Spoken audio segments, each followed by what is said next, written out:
punches me out. It writes it to the sequencer. Now I can compare. I've got B section.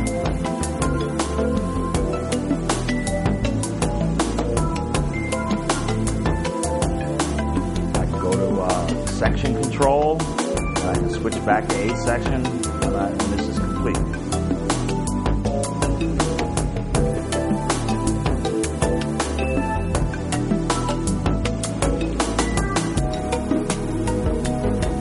All right, now while it's playing, I can do things like, oh gee, I have an idea for a melody. Wouldn't it be nice to be able to select the sound? Well, how do I do that? Do I have to stop and go through the whole thing of searching through stuff? Well, no, you don't want to break your flow. So, here you go, you hit the track button. All right, this will allow me to use these buttons to select the track. So we know that the drums are on 1, the bass was on 2, the pad sounds are on 3, and so forth. So track 5 is my first available track. I select track 5, I go to category search, and now I can choose a sound. So I'm looking for a guitar sound, and it's an acoustic guitar sound. I can look at a list of acoustic guitars. All right? I like that nylon slide velocity. I can select that sound. It's playing right away. I enter that, okay? Now, you can look at a picture of a mixer. You notice the pattern is connected to the mixing button. Mixing has to do with your tone generator. By pressing mixing, I can look at the volumes of sound, I can look at the voices that are assigned, I can look at my effects sends, I can do a lot of different things. So, I need a little more level. You see I can highlight that, raise the level or lower the level. Now, if I'm going to play, as a player, we all know this as musicians, we need more me. It's not more cowbell, it's more me, okay? So how do I get more me? Do I have to turn everything else down? Well, no, at Yamaha we thought about how musicians only know how to go to 11. So we were conservative for you. I can drop directly into edit on this guitar sound. So on this screen, the mixing screen, you'll notice that at F5, it says VCE Edit, which is voice edit. And there again is that little triangle there, which means it's going to drop you into full edit on this particular guitar sound. All right? Now, we learned a little bit earlier in voice mode about editing voices. There are common level, and then there, of course, are the individual elements.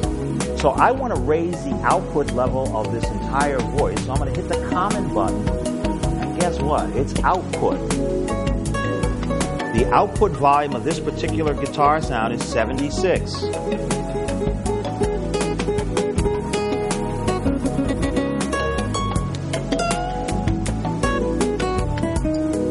So I can raise it as much as I need.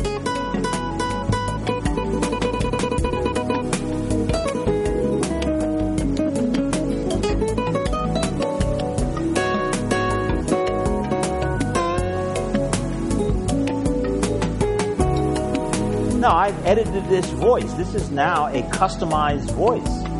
Now, do I need to change this voice for everywhere else it occurs in the MOX? Maybe I use this in 4 other songs. Wouldn't, by editing this, wouldn't I be changing it? Well, no. Yamaha, we thought about that. You can hit the store button, and notice what happens. It takes you to a special location. Mixing voice, store to mix voice number 5. What this means, this voice has been customized just for this particular pattern. I will not be changing it anywhere else it occurs. This is a custom voice just for this particular performance. So what I need to do, it says press enter to store. It asks me, am I sure? I press enter again. And I have now updated not only the voice, but updated my mix.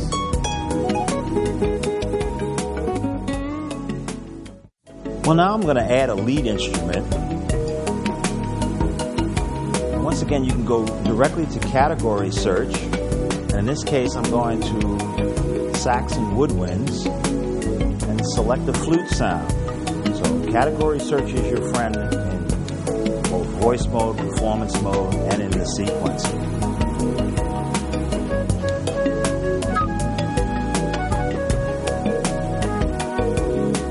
So once you've selected your sound, you can press enter. And once again now, if you need to make it louder so that you can feel comfortable playing, you can go direct to voice edit. All right, we left off, we were on the volume page.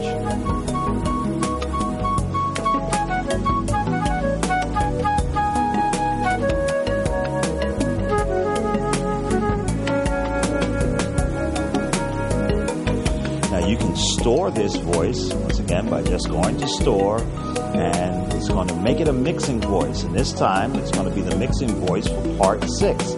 Each of the 16-part multi-timbral tone generator in the sequencer can store its own mixing voice. Any normal voice can be stored. If you customize a drum kit, you must store that drum kit to a user location. As we said, drummers are special voices, very large, 73 instruments. It has a special location. But any normal voice can be stored to its own mix location. Press enter again. There's no interruption. Now maybe I want to add a little reverb to this. Now you can either go to the effects send page, or remember, you selected the part, you have 24 parameters that you can control on your left-hand side. So we go to the effect row, and you see reverb send.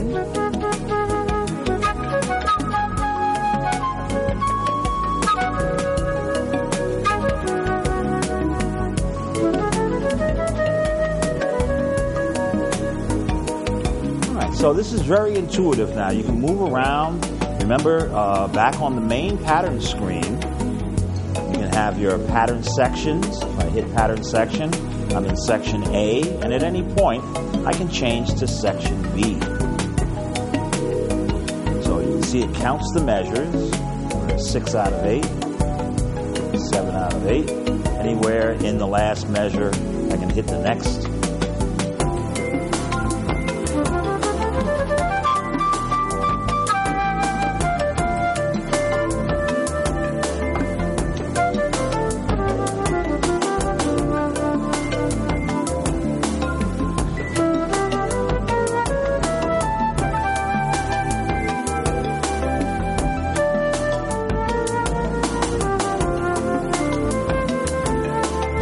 Now, you can hold a note. When you have track lit, I can switch tracks now. I'm holding a flute note and go back to my guitar.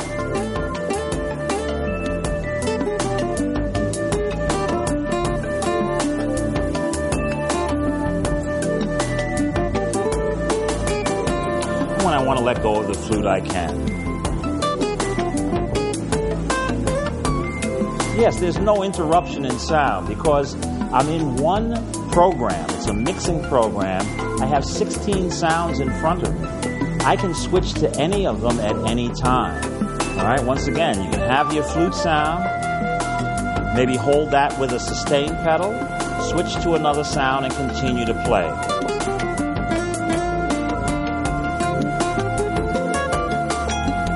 When you let go of the sustain pedal, it turns that sound off and you can continue where you are.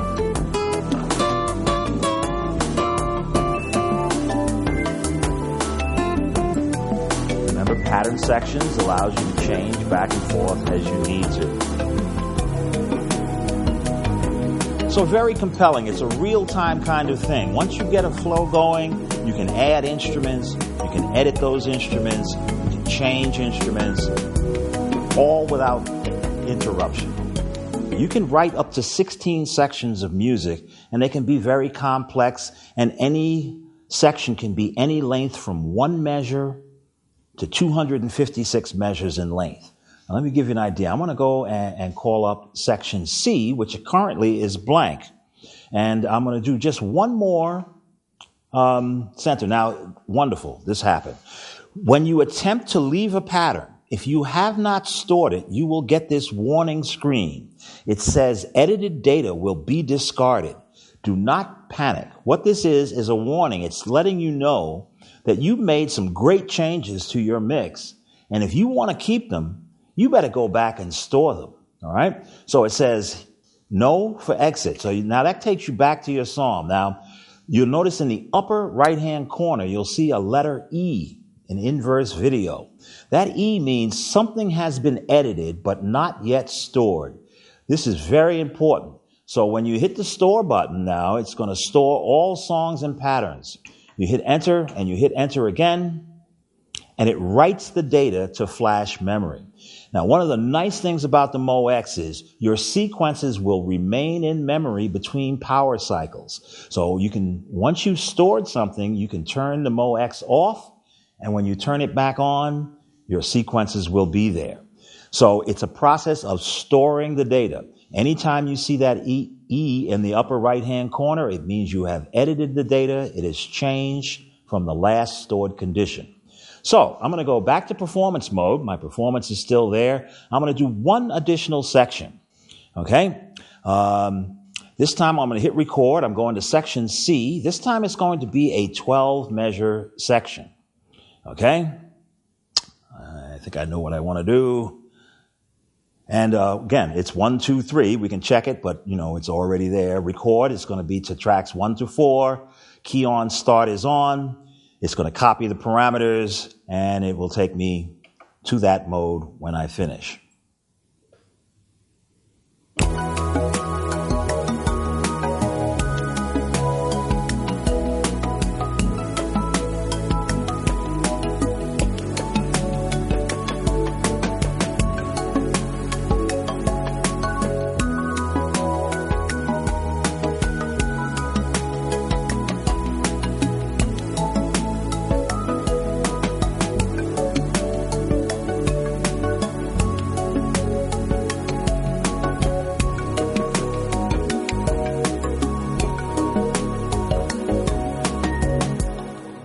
It punches me out.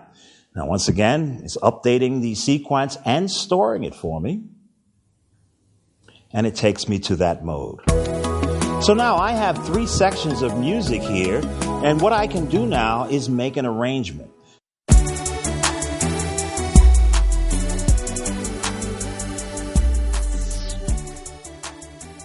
A chain is basically linking these sections together. Remember, you can have as many as 16 sections, A through the letter P, and any section can be any length from 1 measure to 256 measures in length. Now, my tempo was 80. I'm going to go to chain.